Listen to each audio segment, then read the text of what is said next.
is Deputy Director General Francisco Oyami, Police Chief Superintendent Billy Beltran, Lieutenant General Mayoralgo de la Cruz, Major General Gerardo Barrientos, the officers and men of the Regional Office 9, my beloved countrymen. Could somebody give a tikas pahinga order?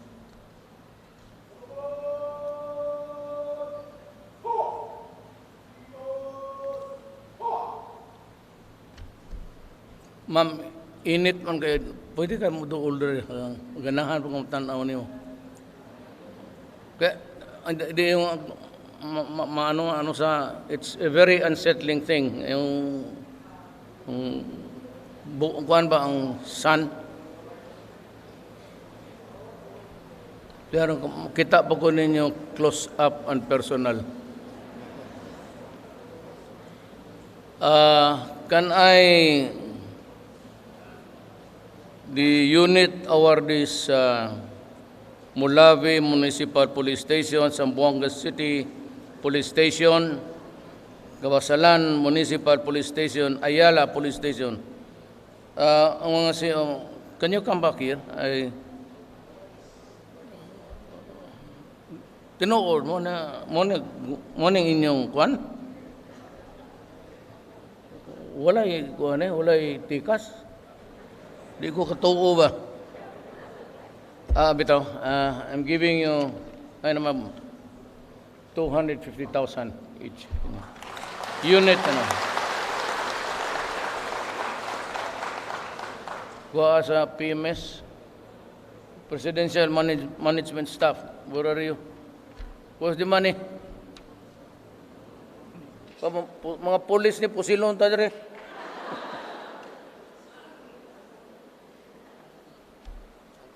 Process man karon lang man ta nag-decide ng mga yeah. Ikaw man pa mo announce sa ila.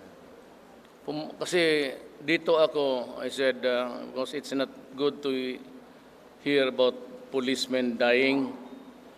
Basilan lang ako, tapos nga, but the check is process now. Tumawag kami sa, may tag 250 kayo.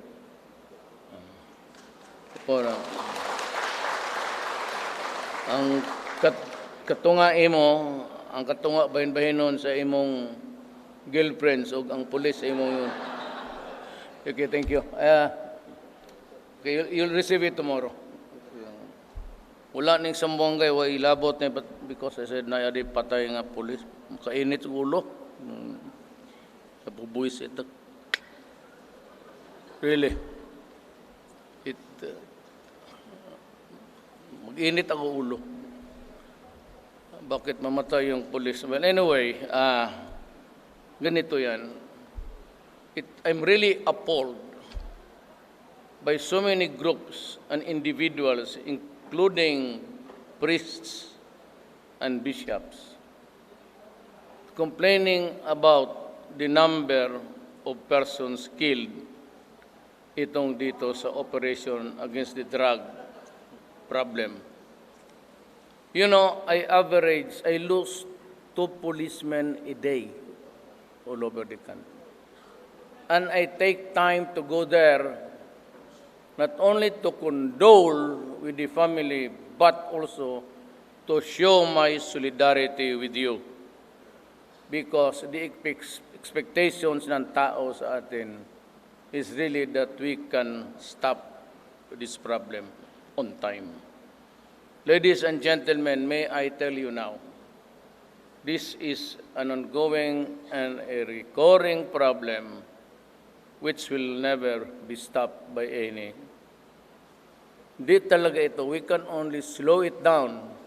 But by the next generation, sino yung presidente uli, tapos kung tignan mo lang dyan sa harap mo, kung sino, 4 man kami tumakbo, isipin lang ninyo kung hindi ako ang naging presidente, kung anong nangyari. It was not until after I became president. I was the favorite whipping boy of the itong mga human rights sa Davao. But I never really bothered to think about them. I just, hardliner kasi ako, so I just did what I had to do. But little did I know of the magnitude of the contamination. Pati kayo, alam ko natulala kayong everyday sa TV, nakita mo na it was evolving like hell. Makita mo lahat ng mga tato na payat sa barangay, naglabasan. Bata, matanda, babae, lalaki. Hindi lang nila alam talaga. Hindi nila ito madala ng culture of violence. Putang, pag huminto ako dito, the next generation would be lost. Wala na, compromised sila. Yung mga anak ninyo, pati yung apo mo. And to think that we are breaching the 4 million mark. During the Laos summit, I was talking to President Widodo and I asked him pila kabuok ang iya. He said about 4 million. So I was thinking of my country. Sabi niya, iyo, 3. Hindi ko sinali yung sa akin na yung bago. It was General Santiago. Yung sa PIDEA pa siya who gave us the figure of 3 million. So itong akin, every day, magbibilang ka, maraming lumalabas. Till the end of the year, mag-abot ito ng 1 million. So 4 million na rin ako. And Indonesia is a very huge country. It has 3 separate big islands constituting the republic. And the population is something like 240 million. So ako, kalit-liit kong Pilipinas, with 104 million, pareho ako ng Indonesia. Mas marami sila, mas malaki. Pareho kami may tama. Pareho ang numero namin. Ngayon, mahinto natin ito. Lumalaban eh. Alam ninyo, police, alam ninyo yan na every time you operate. Kasi ayaw makinig tong mga to na itong may armas. Otherwise, di wala akong problema. Hindi na ako magpunta-punta kung ano pang probinsya. And because talagang hindi kaya ito na harap-harapan na sabihin mo, ibaba mo yan. Because about 6 to 1 year of constant use of Siabo shrinks the brain of the person, kaya bantay kayo. Talagang luko-luko yan. Tsaka may armas yan. Kayo, nakatikim naman kayo makaharap. Ano ang sabihin? May humahabol sa kanya, may gusto siyang patayin. It's paranoia. That's why invariably they are armed and they will kill. Kaya kung hindi pa sabihin mo na aking ito, abuso ko lang ito, what for? Why should I kill my countrymen? Kaya ako sa itong mga sila Kapalya, yung bishop namin doon, kung pareho man kami, may mga kabit rin. Sila, bispo, ako, mayor noon. Mga pare, putang ina, buisit. Pamoral-moral na, paano ko pigilan yan? Ang pigil ako ngayon, patay ang Pilipinas. Sabi ko sa kanila, somebody has to go to prison for all of it. Ako ang magpakulong. Huwag kayo mag-alala. Ako ang magpakulong para sa inyo. As Commander-in-Chief, ako ang magsabi, ako yung may kasalanan, ako yung nag-utos. Period. Akin yun, hindi kanya. Kung hindi ko ganunin, kawawa ang pulis. Kaya sabi ko, nasa konstitusyon, powers of the President, meron dyan, number 7. Ng abogado kayo.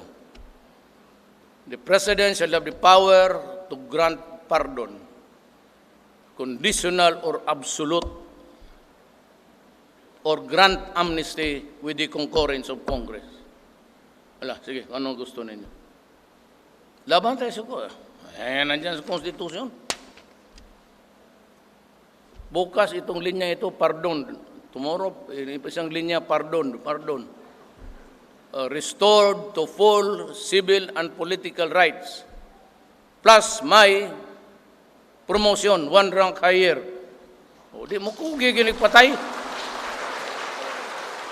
Ang problema kung kung ako ang matamaan, nagatururik ang ulo ko, kung awa ako, to solve a problem na sinisira na ang Pilipinas, ako pa mawalaan ng pulis. Kaya ako nagdidinggo yung uto ko, tangin mga animal na to, bantay.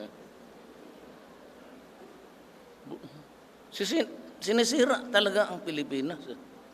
Bakit hindi ako magmura? Sinong presidente kagaya ng sa akin may problema?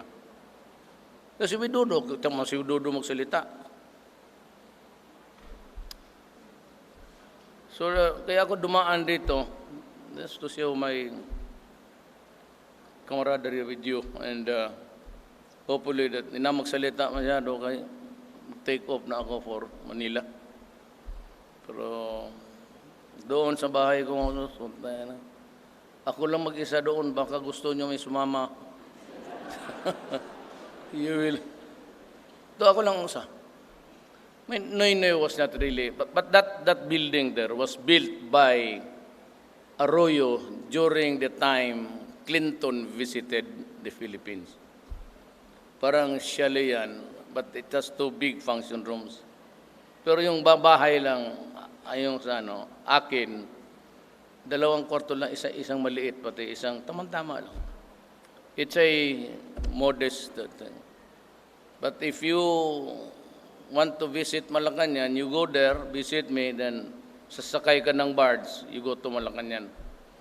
Hindi ako natutulog doon. Kasi ang multo doon, harap-harapan, hindi naghintay ng gabi. Umaga pala. Sige, inyo na lang yan dyan. Ang mga multo dyan, walang pasensya.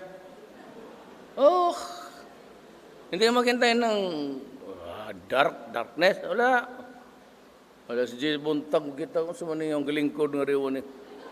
May tag-iyan eh. Well, anyway, I have to go because I have to work tomorrow. Line up so many things. I'm just happy to have visited you here. And sige lang, basta ganito, for the benefit of the media. If you order your troops, tropa, hanapin ninyo, arestuhin ninyo. Pag mag-surrender, okay lang. Pag ayang sumurrender, then you have to overcome the resistance.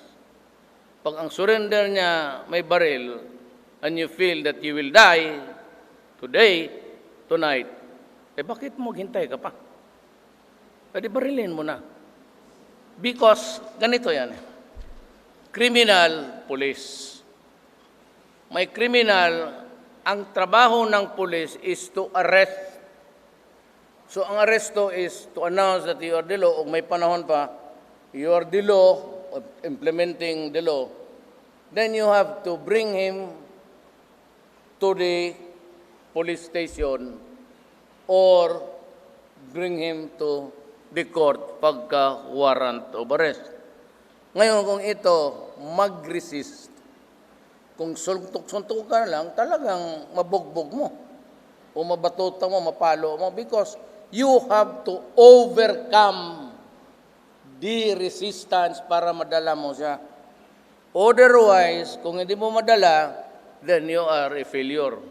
Kaya sabihin mo, Adre, kung sumama ka sa akin ng buhay, okay. Pag sumama ka sa akin ng patay, patay kita.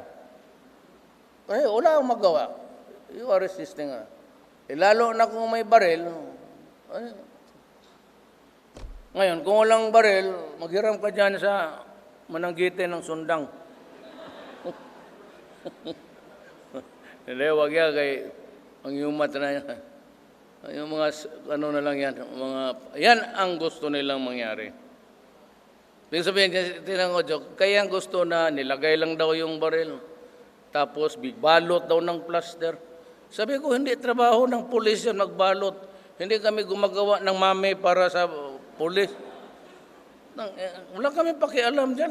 Why would you waste your time Doon yan sa kabila. You must remember na underwear policemen, member at everyone. Tsaka yung ninja, nandyan pa sa labas. I hope walang ninja dito. Paninja-ninja kayo. Tuloy ko ang mag-usap. Tanga na, ay putay nga panaward. Kukunin yung kay listahan kay Bato. 2 million per head ako. Special yan. Special price dahil kay police. Hindi ko na-imagine police maggawa ka na. That's treason. Kaya 2 million sila. Walang ano yan. Mano ang table ako. Basta ninja. Wala na may general kay pahawa naman. Pero ang importante dito na nakuha man yung message ko. Nakuha ninyo yung message ko yung at sa huwag kayo ang mamatay. Ang anak, ang asawa, anak, huwag kayo magkumpiyansa. Karon, katong gusto mo uban sa Manila, napay lingkurana na ang kuhan. May daga nga siguro. Walang dalaga dyan, no? Muragwa, ikaw, ma'am? Pagkuhag damit nga ito, ma'am, good for 2 days. Hindi na magdugay, daga salamat ninyo.